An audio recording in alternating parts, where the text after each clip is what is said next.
Leach. Welcome to another star-studded edition of John Santo's The Radio. Coming from beautiful and exotic Massapequa, New York. Just a stone's throw from the beautiful Jones Beach Plaza. I'm your host, Robin Leach. Well, I was your host, but now I'm turning you over to your host, John Santo. Thank you, Robin Leach, and thank you to everybody for joining the radio. Everybody got tired of my Donna Summer, the radio song, even though it goes perfectly with the title of the show, which is why I ingeniously picked that song.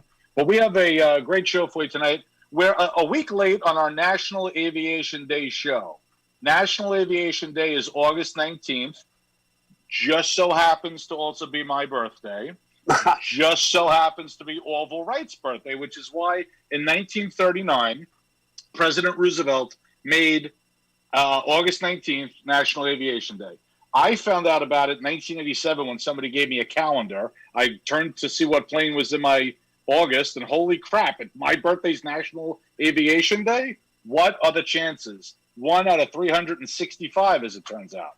But I got it. So I have a very special guest co-host. Now, a lot of you guys know I know a lot about airplanes, but he knows like 10 times what I know, and then times that by another 10. So this guy is great. I am going to introduce him as the captain. He can say, and I'll tell you why in a minute. This is a new movie called The Captain. Yeah, so we'll talk about that. But please welcome my special guest co-host, Tom Murphy, everybody. Hey, how's everybody doing? Yes, John is correct in saying that technically I am a captain. I fly for, I think last time I didn't want to say it, but now, my gas meter's almost empty. So we'll just say that I work for a major New York-based airline that doesn't have airlines in their name. It has airways in their name. And I'm a captain for that company on the Airbus 320 and the Airbus 321, and been doing it for almost 10 years. And I met John through the Long Island comedy circuit, and great guy. And Mick Thomas says hello, by the way. I told him I was doing the pod, and he says hello. Cool. Was he on your flight? No. We talk every now and again, play golf sometimes, and oh, cool. I might join his boxing gym, unless he's gonna beat me up. Well, tell Mick I said hello. Hopefully he's listening, so I'll say hello, Mick. But if not, I'll catch up with him someday. For sure. He said you're very hopefully nice. soon. Oh, Mick is the best. I love Mick. We chatting behind, backstage of the show is always fun. Chatting with Mick, and just a great guy. There's so many nice people in this business. So I try to gravitate towards the nice people. He's one of them. For sure. But so it's funny you mentioned airways. So some airlines are airlines, one word. Delta is airlines, 2 words. See, I know a lot about airplanes. Yeah, airline. I didn't even know that. I didn't know of any airlines that separated the word airline into 2 words. I didn't know. Delta was. Let me just make sure they still are using that 2 words, because with all the mergers and everything, a new executive comes in. Who knows? Yeah, Delta Airlines Inc. is 2 words. Wow. Airlines, but American is just American Airlines, 1 word. Yep. So yeah, I don't know. That might go way back. We'll have to look up the history of that. I'll have my interns snapping my fingers for them to get the radio analytical team on that. That's right. The radio analytics team is on it, which means I'm Googling it right now to see. I don't know how far back it goes. It might go back to the old days of the 2 people made an air route, and one called it airlines 2 words, and one made it 1 word. Who knows? Right. Hey, go back to Eddie Rickenbacker. Speaking of names, when I travel around, every airport is just the name of the airport and then the word airport. There's a couple of airports in the country that are called Jetports. Did you know that? I did not know that. Were they trying to get fancy in the 50s? I don't know. You might travel to one of them. One of them's Portland, Maine, Portland Regional Jetport. Wow. Not sure why that is. You're allowed to fly in there if you're not operating a jet airplane. The other one is Kinston, Kinston, North Carolina. Kinston Regional Jetport, North Carolina, which is kind of strange. I don't really know what the difference is between an airport and a jetport, and I guess I've never bothered to look it up. The only thing, I'm just going to take a guess. This is not based on any research of any kind, but I'm going to guess, being not to get personal, but Maine is kind of like the sticks. So they probably Sure. wanted to say, "Hey, we got jets too." You know, it's like we don't just have the little. For sure. It makes it sound more cool as a place. Like, yeah, you're going to the airport? No, I'm going to the Jetport. You know, Go to the Jetport. It could be from like a '50s thing. Could be like the '50s, like when the jets started out, like the 707. They wanted to say, "We've got jet service." Right. And then there's one other similar thing that reminds me of it. Albuquerque, out in New Mexico. They call themselves a sunport. Albuquerque International Sunport. Sunport. That I've never heard. I think that one's marketing driven because they get a lot of sunshine out there. 300 plus days of sunshine. They get the big hot air balloon festival. I forget what time of the year that is, but yeah, Albuquerque International Sunport. Wow. Yeah. Now, I didn't know Bangor. I didn't know Maine had flights. I thought Bangor was just an emergency airfield for European flights that ran out of fuel. Oh no. They got. There you go. Well, I've flown into Presque Isle a few times when I was flying private. One of the owners was a big salmon fisherman, and he would go fishing in Canada. We drop him off in Presque Isle. In fact, a couple of the approaches, depending on what runway they're using up there, you actually fly into Canadian airspace, you know, on the approach. So there's another fun dorky fact. You know what's funny? There's so many misconceptions that the public has about flying, whether it be a propeller, turboprop, jets. And, you know, like they said, well, how come a guy like that, some big, you know, multi-billionaire, has a private plane? Why is this plane so small? Well, where is he going? You know, he might have a house in a place with a small airfield near it, and that's what he's using that to fly, or she's using that to fly into a field of limited size. You know, people just think, oh, you got to get the biggest and the little bit.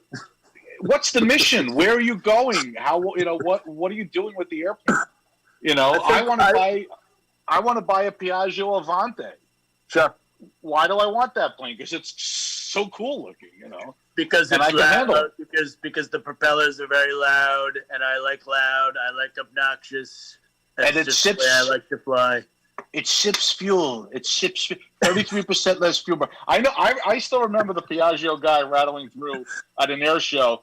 33% less fuel, 6-foot cabin space, more cabin space than jets in its class, and it's only 20 knots slower than the the jets that it competes against in that size of business jet. So 20 knots on a New York DC flight. Am I even going to notice a difference? No, not even going to notice that. I don't know. I don't think I know anyone that's ever flown them, but we would hear them sometimes on the radio, not like the radio podcast, but on like the aviation radio. When I was flying, like that. When I would be flying to Florida, you'd hear them going from, say, like New York to Florida. And I think that was at like the high end of the range for that airplane. So you would hear them sometimes kind of sweating it out a little bit with the fuel. They'd want to stay up at altitude for a little bit longer, you know, as long as possible, and, asking about delays and things like that. But I don't really know a whole lot about that plane, but I haven't heard too many bad things. It is loud, though. Yeah, the first time I saw one flying, I was in Tampa on one of your planes, and I'm just sitting there, fat, dumb, and happy, looking out the window like I always do, plane spotting, got the camera ready, and I just happened to see one coming for landing. Yeah, on another runway. I'm like, holy shit, a Piaggio. They're cool. It was in the Miami Vice movie. Big fan of Miami Vice. It was in the 2006 movie with Colin Farrell, Jamie Foxx. They also had the Atom aircraft. They were doing the drug running in the Atom A500. Okay, that sounds right. Inline turbo. So, am I correct in saying if it's an inline twin, one in the back, one in the front, you still need a multi-engine rating, right? Because you're managing two engines. But if you have inline thrust, so you're not going to go off one way or the other. Am I correct in that? Correct. You lose an engine? Correct. I should know this maybe 10 or 15 years ago when I was doing this flight instruction thing kind of full time. I would definitely know the answer, but I feel like you might have a limitation on there as far as it's saying centerline thrust, multi-engine rating, centerline thrust limited, because as you just alluded to, you're not going to have that same training with, the engine failures and the plane aerodynamically acting different. If you lose an engine that's located out on the wing versus if you lose one that's located in the front or the back, you're essentially just a single engine airplane, like a 152 at that point or any other. So I think it is a little bit different, and I think there would be a limitation if you learned in a centerline thrust airplane. If you learned in a conventional twin with the motors, on the wings or like a King Air, yeah. I don't think there would be that same limitation. Now, what's funny is I know a little bit about airplane engine losses because the first time I ever was a commercial passenger, I driven my friend up to, oh my God, it's almost the date too, August 28th. The night before, her boyfriend got sick or something. He couldn't drive her to Brockport, so I drove her up to Brockport, and she paid for a flight from Rochester to JFK, Pan Am Flight 866, August 28th, 1988, an ATR 42, Pan Am Express.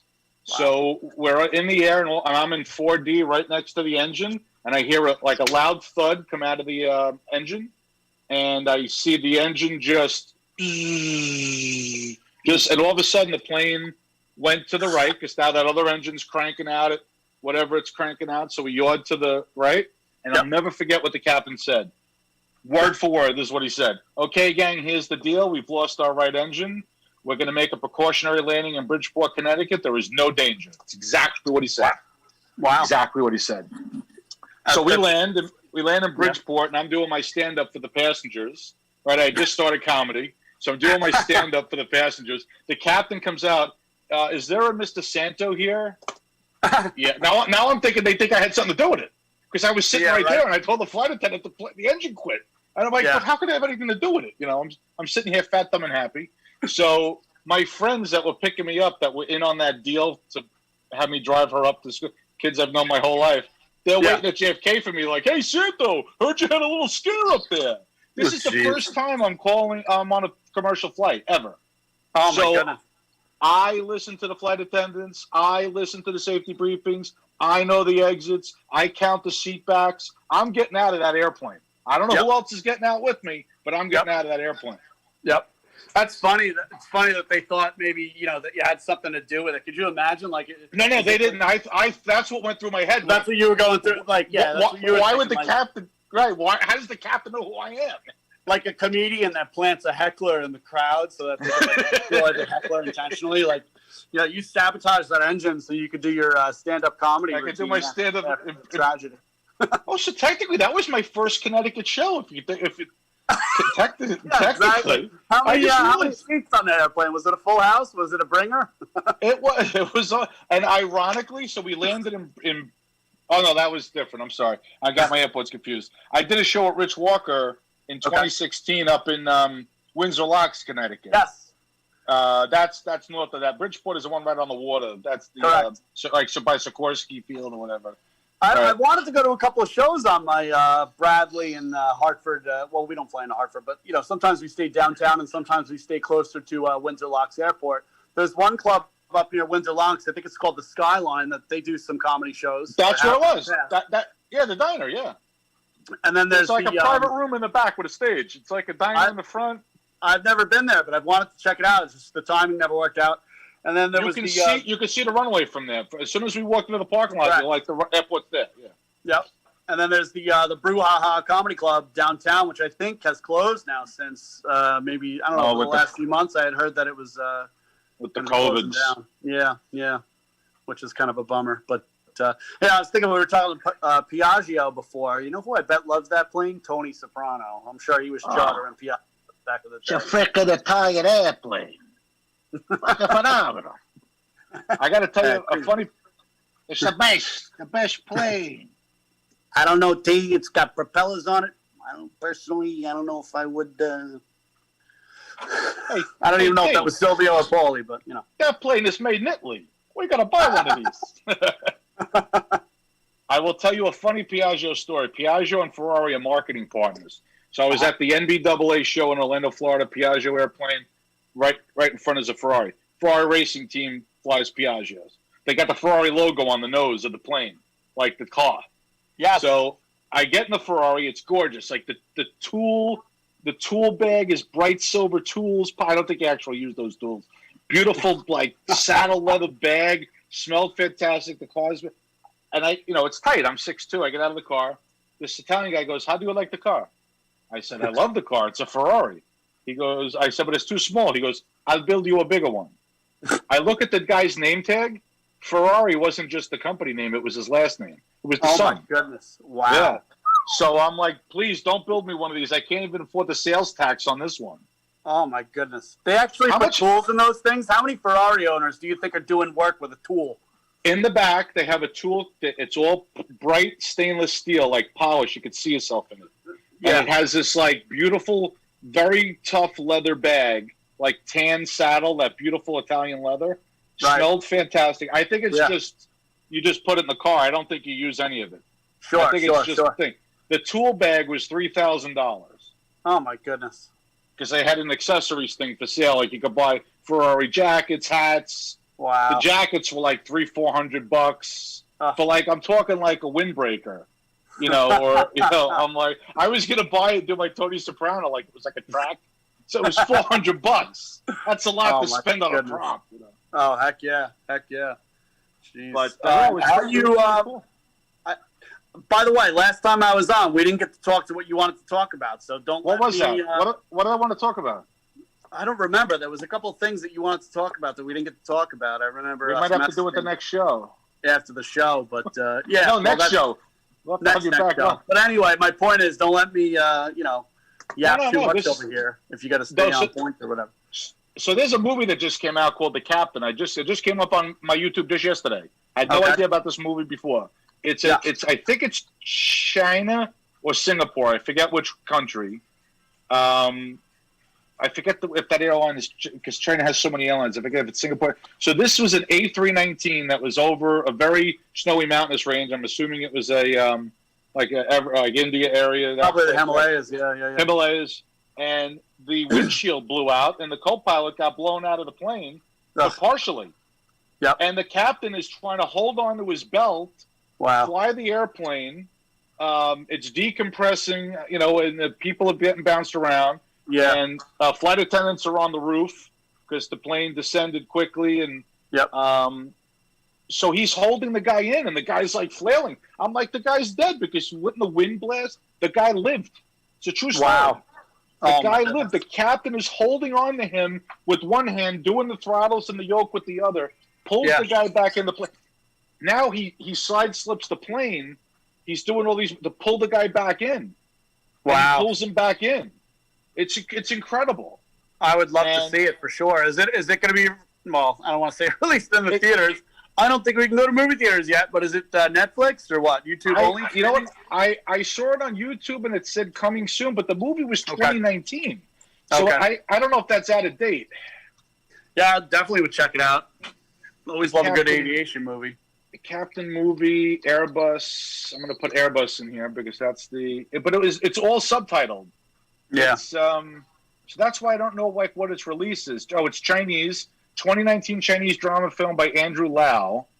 Okay. I thought that was the guy that made that other action movie. The production quality was fantastic. Yeah. So it's called The Captain, 2019 film, and it's it was came up on my YouTube. I was watching a lot of aviation stuff on YouTube, but the effects were incredible. Just absolutely amazing, and I cannot believe that the guy survived. Yeah, that's incredible. Yeah, like you said, the temperatures up there alone could easily kill you. Right, and just how was the guy breathing? Because there's whatever wind, there's low oxygen, but then you have all that wind hitting you in the face. Yep. Sometimes my CPAP chokes me, and that's only 4 psi. I'm like, how the hell is this guy breathing with 300 watts? Hitting them in the face. Is that what yours starts at? 4 psi? I think it's 4 psi. That's what mine is. 4, and mine's technically an APAP. It's automatic positive airway pressure, so it kind of modulates as I sleep, and it goes up to a max of 14, but it starts at 4. Oh, mine is constant 4, I think. Okay. If it goes up, I don't even know that because I never checked it. But last night it was leaking. The hose cracked. Oh, no. I have to replace them. I have the spare, but I was like, holy shit, I'm losing pressure. Mayday. Yeah. Oh, my goodness. Hey, did you ever think, when you were going for the sleep test, were you ever how on earth am I going to sleep normally under these conditions? In my opinion, everybody that goes for a sleep apnea test has sleep apnea. If that's what that means, you know what I'm saying? if that's what they're basing it on, like, there's no way you're going to get a quality night's sleep in a strange bed hooked up like a cyborg with an orderly, like, telling you a bedtime story over a loudspeaker. It's just not going to work. So the woman I had was fantastic, right? The room was like a hotel room, right? Yes, I had the TV there, but right above the TV is an orb. When they're watching me, right? They're watching me. I'm hooked up. I had 14 leads on my head alone. Yeah. Right? So now I'm all wired up. So I'm like, do I play a joke on and pretend I'm asleep and wake up like Schwarzenegger in Total Recall and go, you blew my cover. They'd be here any minute. They kill you all. My name is not Santo. It's Quaid. You know, like, what do I mess with them? But they could throw you out. You know, I don't want to get thrown out. Yeah. Or you wake up like Nicolas Cage in Face Off. You know, they cut his face off in his sleep, and then he wakes up from his coma, and he's like, and then he calls his guys. They burn down the place. But I'll never forget the woman. Like, I finally got a good night's sleep, and all of a sudden I hear, Mr. John, time to wake up. Mr. John. I'm like, what the freak? That's the other problem. So they put you to sleep without the machine, then they wake you up, then they put the machine on, then you're supposed to immediately go back to sleep. That doesn't work. It's not realistic. Anyway, I think it's a bit of a racket. So I got my machine, and then I went to Florida, and I didn't want to schlep the machine on the plane, right? So I went down to Florida for spring training, and I'm like, I'm not, because I travel light. I have 2 carry-on bags. I don't check. Actually, I did check, but I don't want to carry all that shit. So I get back, and my doctor is British. She's going over the numbers with me. She goes, so I see that there are 4 days you didn't use the machine. And I'm like, yeah, I went to Florida. I didn't take it. She's like, your sleep apnea doesn't stay in New York when you travel. You must take the machine. John, the Mets can't help you sleep. You still need the machine. She is the best doctor. I love that woman. She is the best doctor because she doesn't take any of my shit. Like if I like my other doctor, she's Korean and she doesn't. So I got on the scale and she's like, I don't like the number here. You got to drop 5 pounds by the next. I said, yeah, but my khakis weigh 10 pounds. She said, do you want to make stupid jokes or get serious about your health? Ooh. So I'm like, I don't know what's worse, that my joke bombed or that I'm 10 pounds overweight. You know, I don't know what's. Yeah, maybe she was a comic. You know how it's hard to make other comics laugh. She could be a comic. Well, she said, she goes, you're a comedian, aren't you? She's like, well, this isn't the place you joke around. This is serious. And then she's like, when are you performing again? I wanted to come see you. And I'm like, well, you just dissed me. You know, I don't want your heck no. She's tough. I will not replace. She's the best doctor. I go to her all the time. Yep. I got lucky with some good doctors too. You know, the ones that actually listen to you and they take the time to answer your questions. And well, she's great. Yeah. I either see her or this other guy that it's his practice, but I don't mind seeing either one because they're both great. But she answers all my questions. Yeah. That's cool. How have you been, affected during the COVID? I can't remember when we last did this. If it was. It was pre-COVID. Yeah, it was last. Was it in the wintertime? January or February? I'm not sure. I'm trying to think when I don't even know my own show, like when it started. I should look up to see. This is episode 37. Oh, you know what? I think I did like episode 10 or 12. It was you were in the original dozen episodes. Oh, so when you release DVD, we're going to be like part of the original, like the Honeymooners, like the classic episodes? Yes, that's right. Nice. The original season. And then there was like the Phantom Menace and then The Last Jedi. And I got more episodes than Disney, you know. But I wanted to ask you, like, how are you kind of holding up with the COVID stuff? How are you affected by, with your work? And obviously stand-up is, decimated right now. And stand-up is decimated. I did an outdoor show last week, and it was great, just to see the comedians again. Because it's not just the performing, which is big. It's the social. There's a lot of comics I haven't seen since. But the last show I did was that show in Florida. It was in February. So I haven't seen my friends. There's like a social part of it too. Yep. Hanging out in the green room. I did a little post. I missed the drive in the car, the bullshitting, then the show, and then the after the show diner run, and sure. That's all part of it for the comic. And then a lot of times my friends come to the show, so I see people I may not have seen in a long time, and that's all stopped. And it's it sucks because, like, unlike other tragedies that have befallen the country, you could always go somewhere to escape it. You could go on vacation. You could go to a restaurant, a bar, a comedy show, the beach, the mall. Everything was shut down. Everything stopped. It's the ridiculous. whole world just hit the brakes. Yeah. Yep. And it was like landing with reverse thrust and your feet on the brakes. Exactly. And you see that water at LaGuardia coming up, and you're gonna blow a couple of tires. You know, I was thinking about, speaking of like airplane mishaps. You know how Cuomo said like French fries and like potato chips weren't like substantial food or whatever. Not said, right? Substantial food has to be a sandwich. I'm thinking like, what if this guy found himself like, a survivor of a plane crash, or he got lost in the woods one day, and you're with him and you're like, hey, Andy, got some potato chips here, buddy. Would you like some? Is he going to be like, no, because it's not substantial food? You can't survive on that? Give me a break, Andy. You know what I'm saying? It's not substantial food. You need a chicken sandwich or a salad for the people of New York because we are New York tough. The rule is if the airline gives it to you for free, it's not substantial food. If it's something that they take your credit card, then it's substantial food. He is such a maniac, man. He is. I'm not happy with him right now. I don't want to get into politics, but like I just can't. I can't wrap my finger on all of his logic. I know there's a lot of CYA going on. There's a lot of it's double standards. Yeah, it's like how come a restaurant? So this is what I said. And look, I'm very cautious about the virus. I wear my mask all the time in public. I'm not an anti-masker person. I figure there's a small thing. If it works, it works. There's no side effects. But why is a restaurant? Either restaurants are safe or they're not safe. If the only difference is a comedian on the stage. And it's the same Como COVID capacity restaurant. Right. If it's outdoors, especially, right, under a tent, why is it not safe? And if it's not safe, they say, Santo, all these people laugh and expel more virus. All right, if that's true, what if somebody laughs at table 1, 2, 3, 4? I mean, then that means that the dining isn't safe. So one or the other. Right? What if the audience has to wear a mask during the show? Yeah. If it was a matter of people expelling too much droplets, I can tell you that my shows would not be hazardous at all. What if it was like a reverse psychology type of thing? Like, what if like people were instructed not to laugh? Like sometimes you end up laughing harder when you're trying not to. Like that could be kind of fun. Like almost like a version of the Quiet Game. Like.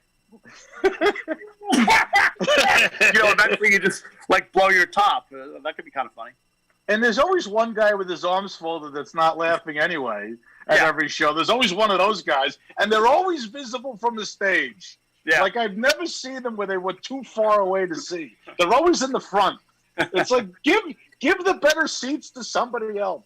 Yeah. It's like that guy behind home plate at the baseball game on the phone. You're in the best seats in the friggin' ballpark. Right. That's ridiculous. Now you can pick out the guy that's not laughing with his arms crossed and be like, you're positive, aren't you? You're worried about those droplets.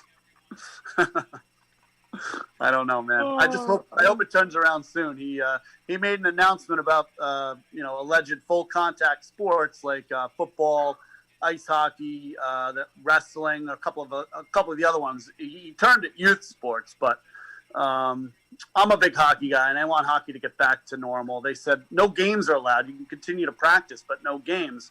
And I was like, that's sort of a bummer because it's not full contact for men's league anyway. And basketball's full contact, but that wasn't included.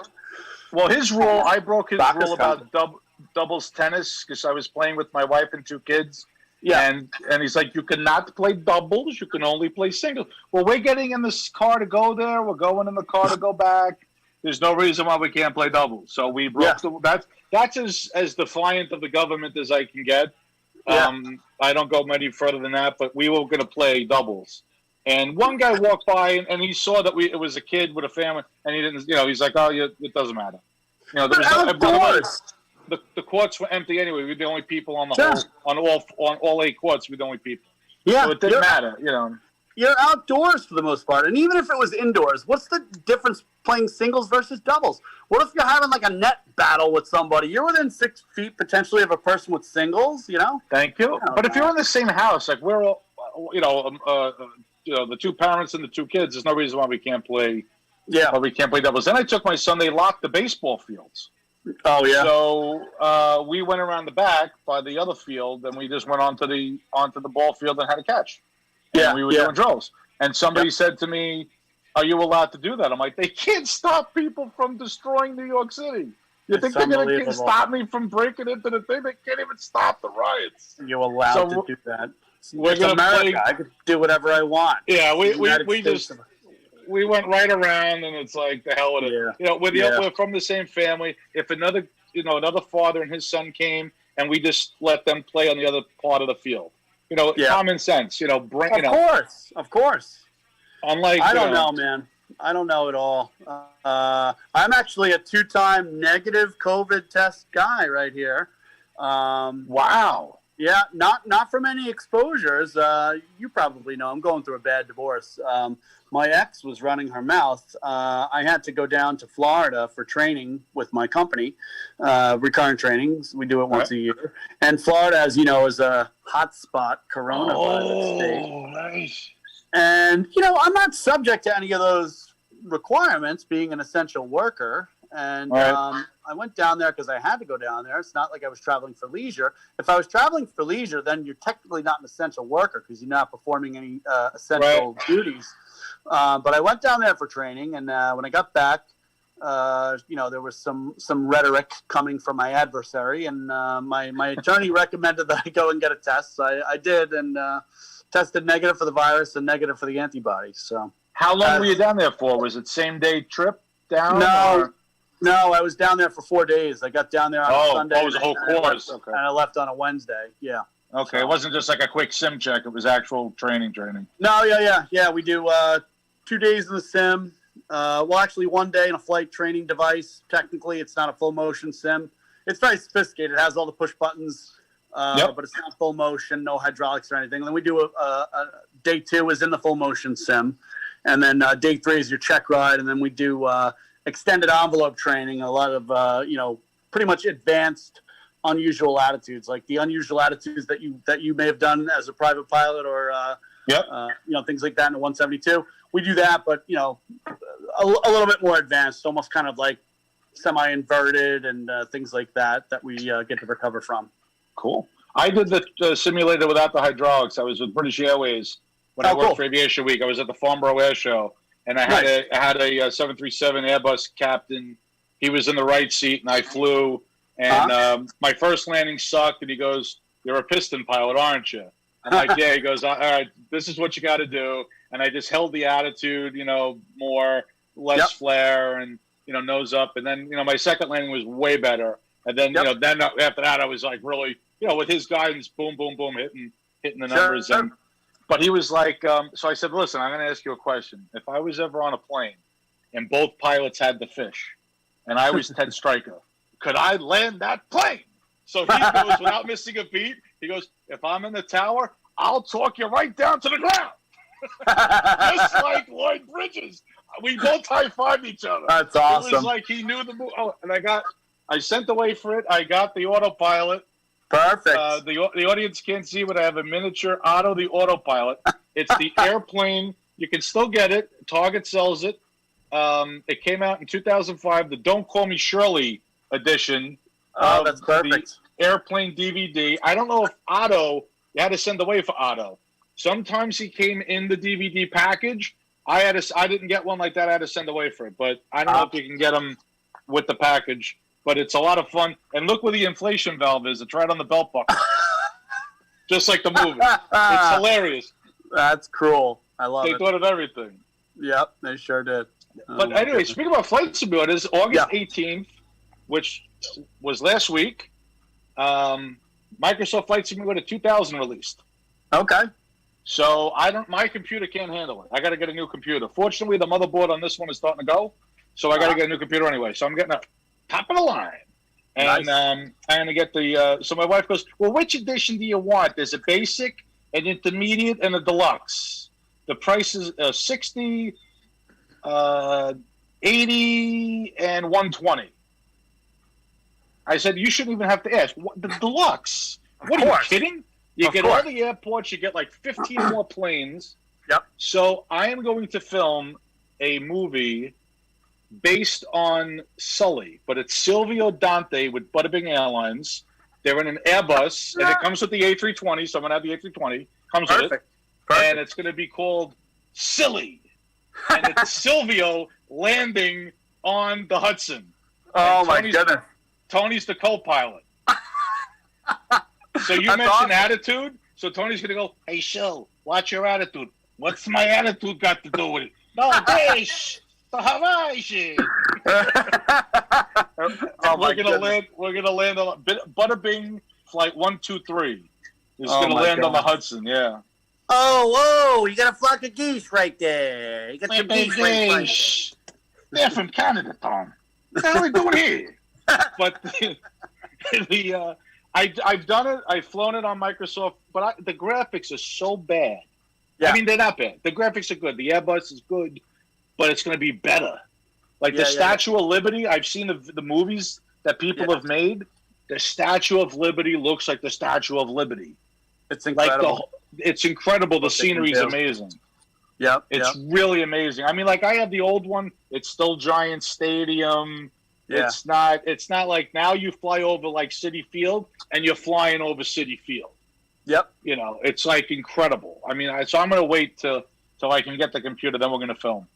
That's awesome, man. And any suggestions you have for that would be, appreciated. I don't know, but I think you got it well under control. I mean, if you need any Airbus insight, maybe I can provide you that. But I haven't had the dual engine failure exam. That's for sure. Let me see I remember something in the movie. I think it was. I'm going to write it down. The QRF. What's a QRF? QRF? It might have been QRH. They could have been referring to the Quick Reference Handbook. Yes, that was at the QRH. So in the Airbus, we have something called ECAM, Electronic Centralized Aircraft Monitoring. And if you have a malfunction with the airplane, more than likely, it's going to pop up as an ECAM. It'll pop up on the screen. Let's say, I don't know, left fuel pump fault or whatever. So we have a whole non-normal philosophy. There's a few items that have memory items associated with them. So normally you complete your memory items. Then you would reference a QRC, which is Quick Reference Checklist. Then you would go through and if I'm screwing this up and someone from my company is listening to me, I don't have it in front of me. I'm doing this from memory. But eventually you'll get to the QRH, which is the Quick Reference Handbook. And you look up the actual fault, and it kind of walks you through like a flow chart of what you're going to do, depending on what's going on with the airplane. I still can't believe, because I worked for Aviation Week at that time, and our offices were right next to Madison Square Garden, and my window overlooked the garden out towards the Hudson. So like if I turned around in my cubicle, I could see the Hudson. Yeah. So I was trying to get so we didn't have any photographers in the office, because all our photographers are stringers. Yep. They were all over the country. So we don't have anybody in the office. I'm like, we don't have a digital camera? And this is, what year was it, 2009? Yeah, that sounds right. It wasn't really, the iPhone was only out like 2 years. I don't know if anybody had one. I think I took pictures on my BlackBerry. That's all we had. We didn't have camera phones like today, and we didn't have a digital camera in the office. So I just went down there with the BlackBerry and took some pictures. But then we ended up using the AP stuff because everybody had it. But but I could see the tail from my office. I saw the tail in the water. It was crazy. I'm walking to lower the temperature in my room here. This is the glamorous lifestyle that I live. Hotel room here in downtown Boston, the courtyard downtown. Beautiful. It's actually a really cool spot in Boston. I don't know if you've ever performed up here. It's right across the street from the Wilbur Theater. And one of the other theaters up here, I forgot the name of it, Schubert Theater, perhaps. So it's kind of a cool spot in town, but obviously it's a little quiet right now these days. I performed in Massachusetts, but in Berkshire. I was in the Berkshire Comedy Festival a couple of years ago. Oh, so I'm with Rich Walker and Carrie Karavis, right? We're driving to this comedy festival. Yep. Paul Anthony's hosting. We're driving up there, and Carrie's ripping in a Rich Walker the whole time we're up there. Now I'm stuck in the back seat, right? Now Carrie is not as tall as I am. Yeah. And I'm in the back seat of Rich Walker's Hyundai. So I'm like like this, right? So Carrie used to have a Greek restaurant, so we had gyros. I have a towel because I knew we were getting gyros. I had a towel wrapped around my outfit, and I'm eating the gyro because gyro is very messy. I brought like a beach towel, right? So Carrie's yelling at Rich. We're about to go to the easy bit. She's like, "What the fuck? Which way you going?" Whatever. Right? So then I'm in the front on the way back. Oh, so I'm stuffed in the back. So she's living it right on her phone, and someone's like, "Who's that poor guy in the back? He looks squished." And I'm like, "Miss Karavis's comfort is my only concern." Right? So on the way back, I'm like navigating for him, and I'm like, "Captain, the next turn is in 0.8 miles." Like, I'm very professional, very calm, very like, two totally different experiences for him. So that was fun. Goodness. Yeah, that is fun. I like road trips. Road trips are fun. Speaking of remaining calm, I was anything but when I got your message. I'm sitting at Tony C's little sports bar up here in Boston, in the Seaport part of town. And I think I told you I was watching the Islanders Flyers game, viciously rooting against the Islanders. Of course, you're a Ranger fan, right? Die-hard Ranger fan. And I get your message, and I look down at my phone, and I'm like, oh my goodness, that's like 20 minutes from now. I scramble, get an Uber. Somehow the guy is like nearby, but I ordered it from the terminal at Logan Airport. I forgot to change it in my app to reflect like my current location. Shit. So he like immediately calls me, and I'm already like, I'm talking to the guy that I'm with, and I'm like, dude, I'm really sorry. I'm like, I gotta go. Like, just take care of the bill for me, and I'll pay you back tomorrow. We're up here on like a 40-hour layover. So anyway, long story short, Uber driver calls me up. I'm like, my goodness, what does this guy want? I just ordered the Uber, and then he tells me I ordered it from the wrong location. Anyway, it all worked out, thankfully. But they always have guys at the airport. There's always a guy at the airport. Yeah. But I was anything but calm when I got on the phone with this guy, the Uber driver. I'm like, wait, so where are you? Like, how long can you be here? Blah blah blah blah blah. Like, I got to get back to my hotel by 8:55. He's like, oh yeah, no problem. So worked out. So the guys in Washington always used to try to screw. I used to travel to D.C. all the time for work, and it used to go by zone. And the guy was like taking me away. Now I've been from Reagan Airport, National Airport, whatever, downtown to my office on G Street. I know the way. Yep. It's like you go by the Lincoln, by the Jefferson, right down that road right there, that parkway. Yep. And the guy was taking me like the other way. I'm like by Iwo Jima, and I'm like, what the hell is this guy doing? Right? So because then they switched to a meter. Yeah. So now I'm gonna screw with this guy. So I pick up the phone. I'm like, yeah, I'll take the call. And I'm like, Mr. Vice President, yes, sir. Sir, I'm on a non-secured civilian handset. And I have to get to a secure line. And the guy's like, holy shit! He's like talking to me. Awesome. And I'm like, let me hear the voice again, sir. There's no time. Let me hear the voice. I go, yes, that's him. The voice, that's Bin Laden. That's his voice. Because I made it like I was a linguist. And he's like, oh my God. Like the guy's like freaking out. I'm like, you can't say anything about any of this. And the guy's like all flipped out. Wow. Yeah. Oh my goodness. That's a bad. I screwed with the guy. It's a good prank. It's a good prank. That's like Jackass caliber prank right there. That's a good one, right? I like screwing with people in the real world. Like I was when COVID first happened as a prank, I was joining conference calls, and I was joining them as Trump. I was joining them as different, like Schwarzenegger, and I would call in and be like, excuse me, is this the national security briefing? I think I got the wrong number. What is this? 829-126? Oh, it's 125. 125. And people like they don't know what to make of it. Oh, so I did like two of them, but I did them so I want to record them, but my friends, the companies, they wouldn't let me record. Yeah. So I almost want to like recreate it. Yeah. Fake it, or find someone that doesn't have a problem with me recording it. But nobody wants to look silly on. Yeah. So that's why I think they don't want me to do it. The company name might get out.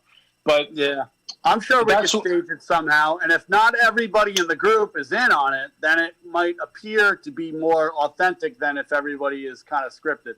There's some authenticity. Now, phone voicemails I've been doing for a long time. Like one of my friends, she had this coworker that she hated. And she's like, oh, I'm going out to the Hamptons this week. And very braggy person. Yep. So I left her a voicemail as a celebrity. I think it was Schwarzenegger. And I said, you know, with the next time you're here in California, come to with Maria and I would love to see you. You come to the house and all of this. And she played it on speakerphone so that woman would hear it. She's like, I know Schwarzenegger. Hey, do you do cameos? Are you on Cameo? I'm getting on the Cameo, so I'm gonna get on the Cameo, but not with my fat face. I'm gonna put it. If I'm doing an impression of like a person, I'm gonna put just like I've been doing on Facebook with the pictures. My new app that I have, I can record and then publish it as a picture with audio attached to the picture. Okay. So I think that's better. Like I have like a picture of Trump in the Rose Garden speaking. That's the visual. And then you hear the voice, because nobody wants to see my fat face. Well, unless you get dressed up like the character, like you do with you know, Bat Trump or whatever. Like with Bat Trump. Trump in general. But there's a couple of impressionists on there. I saw one Trump impressionist.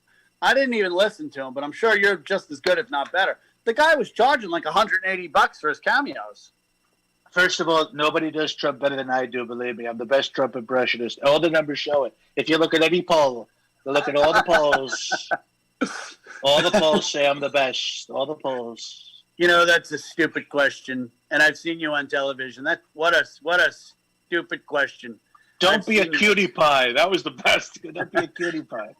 And that's why your ratings are terrible.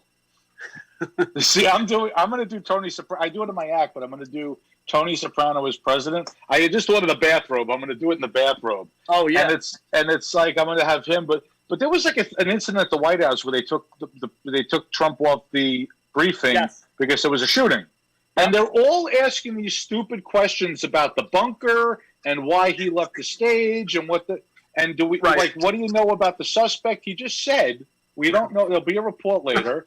That the Secret Service tells you to go, you go. Yeah. Right? So. If I were me, not even Tony Soprano, I'd be like, you're asking me another bunker question. You people are obsessed with the goddamn bunker. If the bunker is used, if there's a threat to the White House, they take me to the bunker. This is not a secret. I mean, it's a secret, but it's not a secret. It's common. I go, you people work here and you don't know White House protocols for security? Seriously? Right.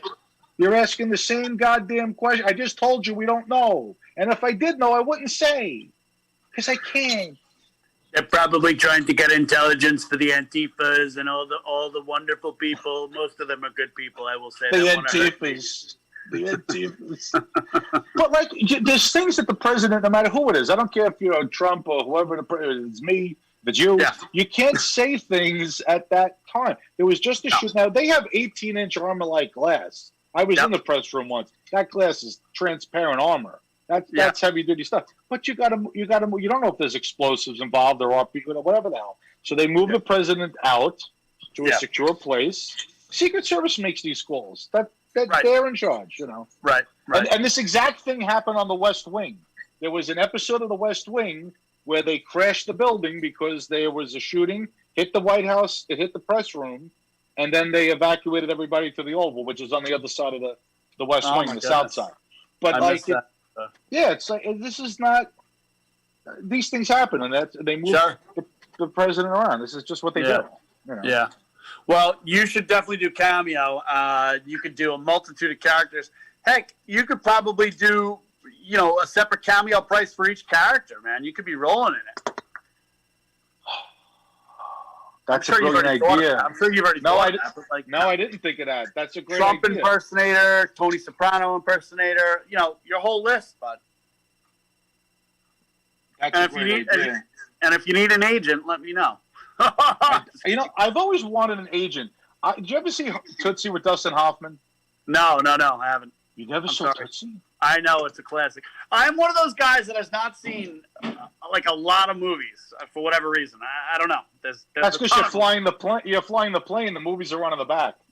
I did see a couple of good ones recently on the plane, but no, I have not seen Tootsie. Well, that's an old movie. That's an older movie. Yes. But he's arguing with like his agent. He goes in to see his agent. I always wanted an agent that I could talk to like that. And he's like, he goes, I'm on the phone with the coast. He goes, New York is a coast too. New York is a coast too. It's the only line I remember. Yeah, that's a good line. But that was a big term back in the 70s. I'm on with the coast. Like if people were obsessed with the time difference, what time is it there? It's 3 hours. I know. What's the big deal? And Greenwich Mean Time, that blows their minds. Yes. They can't comprehend Greenwich Mean Time. I try to explain Greenwich Mean Time to people for over an hour. I go, it's not hard. It's Greenwich Mean Time. I even have it on my watch. I have it on the Garmin. You can't see. Oh, nice. It says UTC. It's roughly every 15 degrees of longitude is a time zone, correct? Right. Yep. That's it. Bingo. It's really easy. You draw a bunch of lines, and that's it. It's a basketball. It's a basketball, and line 0 goes to Greenwich, England. Yeah. And this is what really freaks them out, right? Now you go over the North Pole to the other side.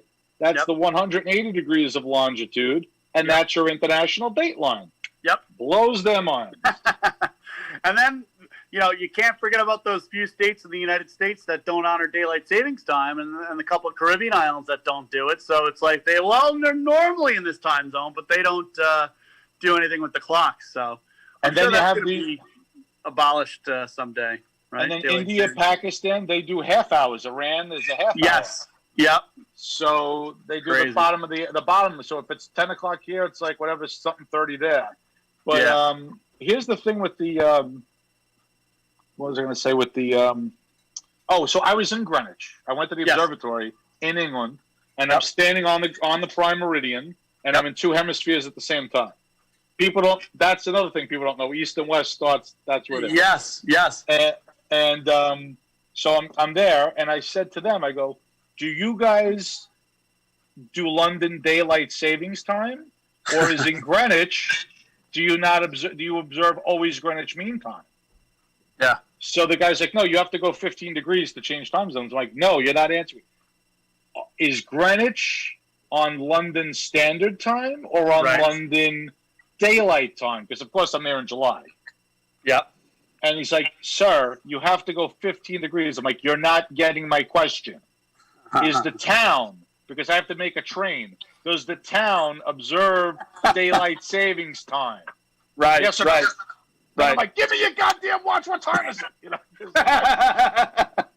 But like, it's a simple question. Like, I don't know if Greenwich, for nostalgic purposes, recognizes London daylight time.